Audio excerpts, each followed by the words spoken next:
Welcome to Professional Level Diagnostics with your new GWSMART07 tablet. Before we dive into its comprehensive features on this vibrant 7-inch display, the very first step is to activate and register the tool to your account. To turn on your GWSMART07, you need to select your language first, your region the second. Add a Wi-Fi network then, and you can add through the QR code scanning function. The Wi-Fi is now successfully connected. Is updating resources right now? You just need to wait patiently for a short while.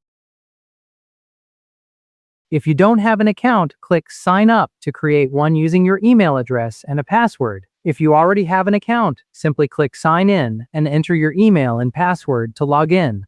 Now we have successfully signed in, and there's prompt says, "Congratulations. This device has been successfully activated. Your GWSMART07 is successfully registered and ready for action."